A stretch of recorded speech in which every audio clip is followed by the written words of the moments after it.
Hello guys, मैं Sanjeev Kumar education media से और एक बार फिर से आप सभी का स्वागत करता हूं हमारे चैनल पर। और जैसा कि आपको पता है कि इस चैनल पर यहाँ पर एवरेज से रिलेटेड एक्सरसाइज चल रही है। मैंने आपसे कहा था कि एवरेज के जो टॉपिक है औसत के, वो लगभग खत्म हो चुके हैं। उसके जो फार्मूले हैं, क्या है क्या नहीं है, अब सिर्फ अपने प्रैक्टिस कर रहे हैं क्वेश्चनों की। और कल जाते जाते मैंने आपको उससे रिलेटेड क्वेश्चन दिया था, अपने और क्वेश्चन भी करेंगे आपको अब आगे और वीडियो के अंदर आपको उससे रिलेटेड क्वेश्चन दिखाएंगे। लेकिन अभी मैंने आपको जाते जाते क्वेश्चन दिया था औसत का और मैंने कहा था कि आपको सोल्व करना है। तो स्टार्ट करते हैं, लेकिन उससे पहले मैं सभी से रिक्वेस्ट करूंगा, चैनल को सब्सक्राइब कीजिए, लाइक कीजिए, ज़्यादा से ज़्यादा शेयर कीजिए ताकि ज़्यादा से ज़्यादा स्टूडेंट इस क्लास का फायदा उठा सके। और जितना ज़्यादा स्टूडेंट ऐड होंगे तो हम भी और ज़्यादा मेहनत करेंगे आपके लिए और बढ़िया क्वेश्चन लेके आएंगे। तो स्टार्ट करते हैं गाइज ये क्लास। और इस क्लास के दौरान ये जो आप पहला टॉपिक स्टार्ट हो रहा है, ये टॉपिक के अंदर जो लास्ट में ज्यादा क्वेश्चन दिया था, क्या था कि 6 लगातार विषम संख्याओं का औसतन है। जिसने किया अच्छी बात है, जिससे नहीं हुआ कोई बात नहीं, अपने यहाँ पे सोल्व करते हैं। मैंने कहा था 6 लगातार विषम संख्याओं का औसतन n है। यदि 3 विषम संख्याएं आगे जोड़ दी जाए तो प्राप्त औसत n से कितना अधिक होगा। मैं बात करता हूँ 6 विषम संख्याओं की, 6 लगातार विषम संख्या है। 6 लगातार कोई भी विषम संख्या ले लो जी। मैं स्टार्टिंग से ले लेता हूं, 1 3 5 7 9 11। इनको मैं यहां थोड़ा इधर लिख लेता हूं, 1 3 5 7 9 11। ये मैंने 6 विषम संख्याएं ले ली। इनका जो औसत है वो कितना है, n। तो मतलब मैं ये कह सकता हूं कि इसका जो औसत आएगा, इसका औसत क्या आएगा बीच में, कि सर इसका औसत आएगा 6। ये किसके इक्वल है, ये 6 जो है वो n के इक्वल है। 6 लगातार विषम संख्याओं का औसत n है, तो यहां पे 6 लगातार विषम संख्या ले रहा हूं तो मेरा औसत क्या है 6। अब इसने कहा कि यदि 3 विषम संख्याएं आगे और जोड़ दी जाए, लो मैं 3 विषम संख्याएं आगे और जोड़ देता हूं, ये लो 13 15 17, ये मैंने 3 विषम संख्याएं और जोड़ दी। अब वो कह रहा है कि इसका जो प्राप्त औसत है इन सभी का, अब इन सभी का प्राप्त औसत क्या है भाई। मैं 4 लगातार आ रही है क्रमागत है, तो 4 इधर से छोड़ देता हूं और 4 इधर से छोड़ देता हूं। अब मेरा औसत क्या आ रहा है, कि सर अब मेरा औसत आ रहा है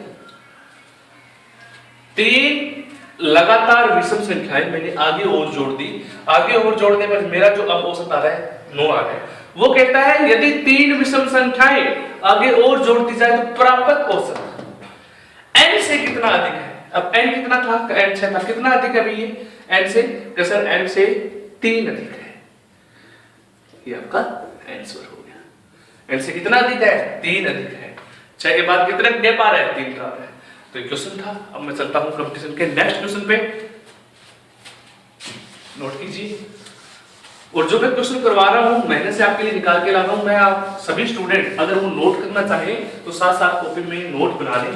क्वेश्चन होगा, अच्छे क्वेश्चन है, कंपटीशन लेवल के हैं जो आज तक आए हैं।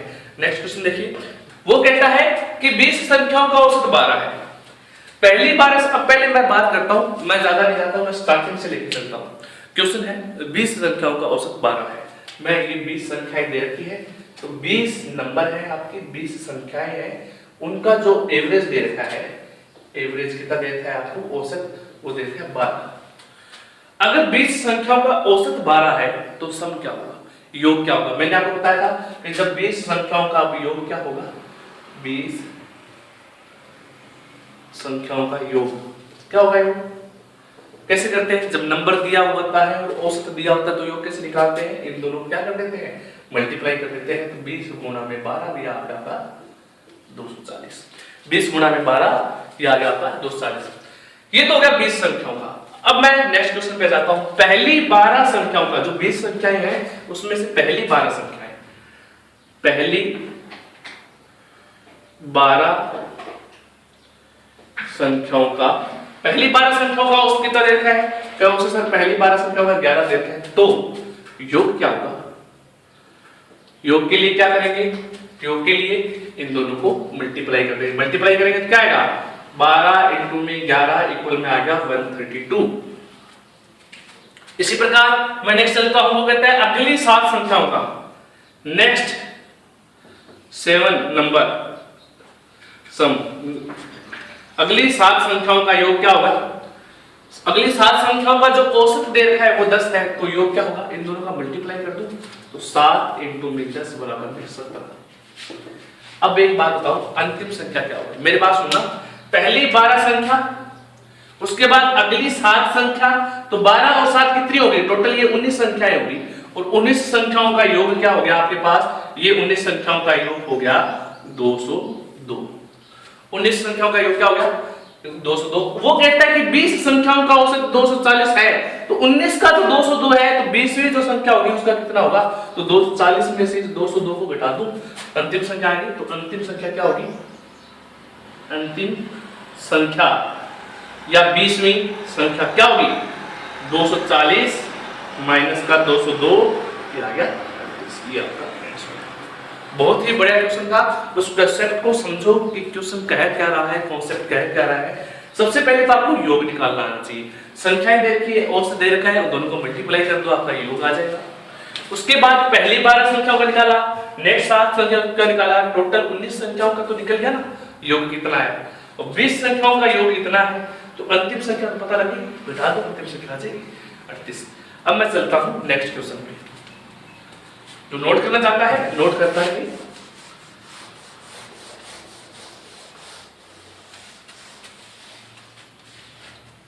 नेक्स्ट क्वेश्चन देखो, 8 संख्याओं का औसत 20 है।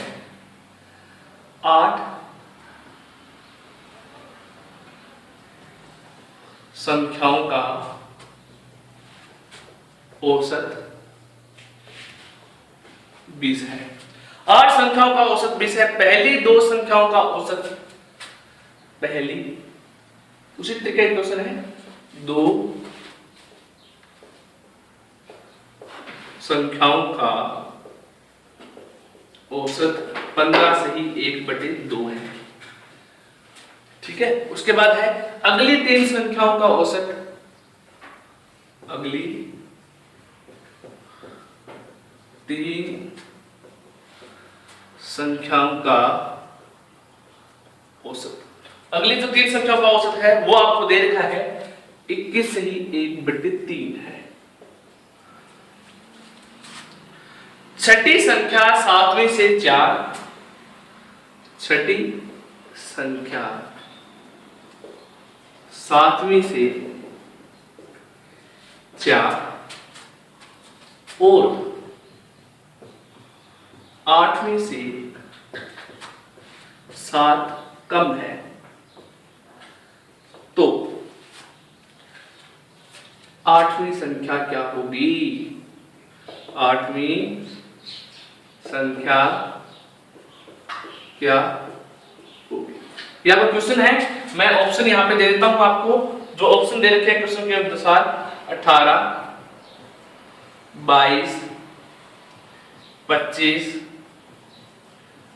यहाँ पर क्वेश्चन है, बहुत ही बड़ा क्वेश्चन है, कंपटीशन लेवल का आया हुआ क्वेश्चन है। तो कैसे करेंगे इस क्वेश्चन को?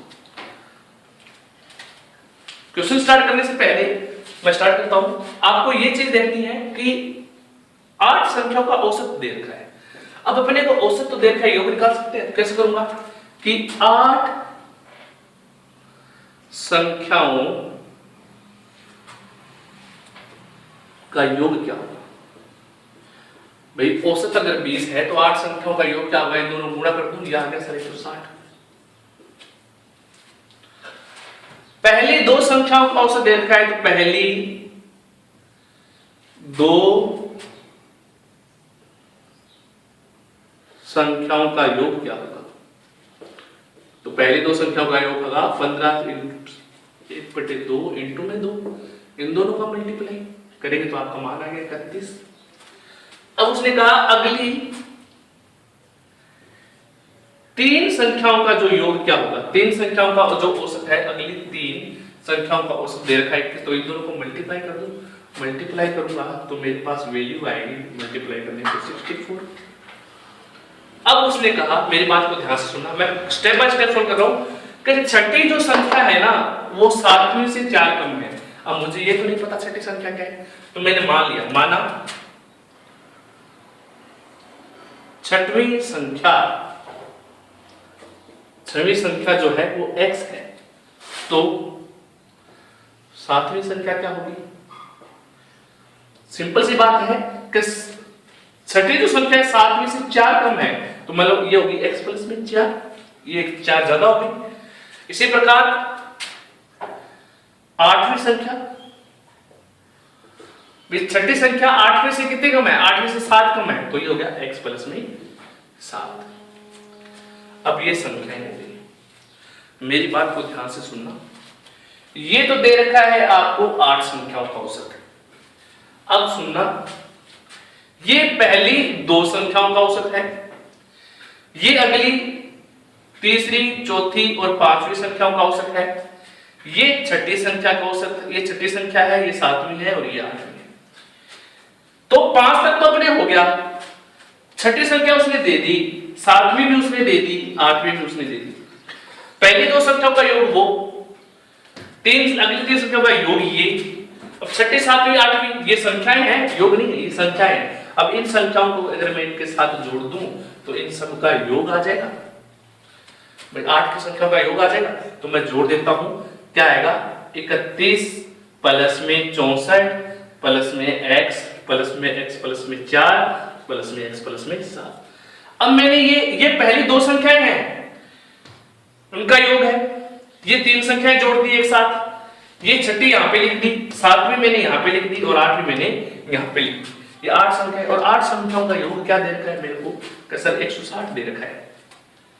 8 संख्याओं का योग क्या देखा है? 60 दे रखा है। अब मैं इनको ऐड करता हूं, जब मैं इनको ऐड करना स्टार्ट करूंगा, अब देखिए मेरे पास वैल्यू क्या आएगी? x कितने हो गए? 3x प्लस में बाकी सबको जोड़ूंगा तो 31 और 64 और 7 और 4 इन सबको जोड़ेंगे तो आपके पास वैल्यू आएगी 106। अब इस 106 को इधर ले गया, मैं सोल्व करता हूं, इस 106 को मैं इधर ले गया तो मेरे पास वैल्यू क्या आएगी? मैं ऊपर से रफ कर रहा हूं, तो मेरा आ गया 3x बराबर भी 160 माइनस का 106, आपके पास वैल्यू आ गई 154। तो x की वैल्यू 54, तो x बराबर क्या आ गया? 54/3 बराबर 18। x की वैल्यू 18 है। अब वो क्वेश्चन में कहता है कि आठवीं संख्या कौन सी थी? आठवीं संख्या थी, 8वीं संख्या जो मेरी है वो दे रखी है x प्लस में 7। तो कह रहा 8वीं संख्या क्या होगी? x का मान क्या है? यहां पे रख दूं, 18 प्लस में 7 आता 25। तो x का जो 8वीं संख्या जो होगी वो आपकी कौन सी होगी? 25 होगी। ये आपका आंसर था। बस आपको कॉन्सेप्ट को समझना है, पहली सारी संख्याओं का योग निकालना है, उसके बराबर पुट करना है, वैल्यू निकालनी है वापस। अगर इसी क्वेश्चन में कहें 7वीं संख्या क्या होगी, तो 7वीं संख्या अगर मैं यहाँ पे पुट क्या आएगी, तो यहाँ पे आएगा 18 प्लस में 4 22। छठी संख्या क्या होगी? 18। इस तरीके से तो ये संख्या आप निकाल सकते हैं। अब मैं आपको घर के लिए एक होमवर्क क्वेश्चन दे रहा हूँ, वो घर पे आपको करके देखना है। नहीं आता है कोई बात नहीं, अपने नेक्स्ट क्लास में उसको सोल्व करेंगे, लेकिन तब तक आपको जितने क्वेश्चन करवाए हैं, जितनी वीडियो आई है, अभी तक 10 वीडियो आ चुकी है, इसकी 10 छोटी-छोटी क्लासें आ चुकी है, सभी क्वेश्चनों को आप एक कॉपी में अच्छे तरीके से लिखें, नोट करें, प्रैक्टिस करें, उन्हीं के बेसिस पे सवाल आते हैं। वैल्यू एक आधी चेंज हो सकती है लेकिन क्वेश्चन सेम आएगा। अब मैं आपको घर के लिए होमवर्क क्वेश्चन दे रहा हूं, नोट करें और घर पे उसको करके देखना है। इजी क्वेश्चन दूंगा बिल्कुल, और कंपटीशन लेवल में आया हुआ है, ये एलडी से पूछा गया है, और ऐसे ही क्वेश्चन जो आप दूंगा ये रेलवे इस तरीके का रेलवे में भी आया हुआ है। क्वेश्चन देखिए कि एक विद्यार्थी निम्न 12 संख्याओं का, एक विद्यार्थी को, क्वेश्चन है कि एक विद्यार्थी को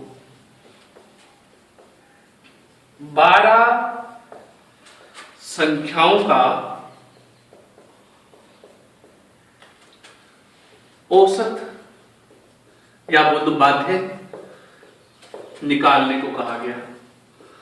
माध्य निकालने को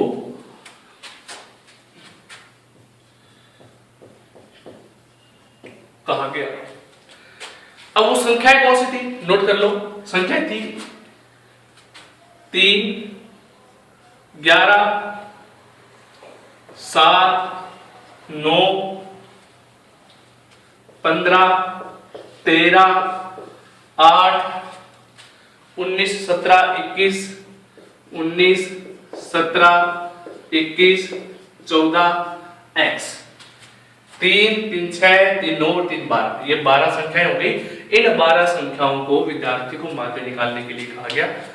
एक्स अपने को पता नहीं है, कोई संख्या थी, हमें नहीं पता। 12 उसने इसका माध्य, विद्यार्थी ने इनका माध्य या औसत 12 निकाला। कितना निकाला? उसने बता दिया कि विद्यार्थी ने इनका माध्य कितना निकाला, 12 निकाला। तो x का मान क्या होगा? x का मान क्या होगा? बहुत ही बढ़िया क्वेश्चन है, इजी सा है, टफ नहीं है। मैं आपको ऑप्शन दे देता हूं। इसके ऑप्शन है 13, 7, सी नंबर ऑप्शन है 17 और डी नंबर है 31। ये आपके ऑप्शन है। इस क्वेश्चन को घर पे करके देखना है, ये होमवर्क क्वेश्चन है। और जाते जाते मैं आप सभी से रिक्वेस्ट करूंगा कि घर में रहें। आपको छूट मिल गई है, लेकिन ज्यादा भीड़ भड़ाके में बाहर ना निकलें। जब तक आपको कोई अर्जेंट काम या कोई जरूरी काम ना हो, तब तक आप घर से बाहर ना निकले, घर में रहें, स्टडी करें, मेहनत करें और चैनल को सब्सक्राइब करना ना भूलें। और ज्यादा से ज्यादा चैनल को सब्सक्राइब कीजिए और ज्यादा से ज्यादा स्टूडेंट को ऐड कीजिए। जय हिंद, जय भारत।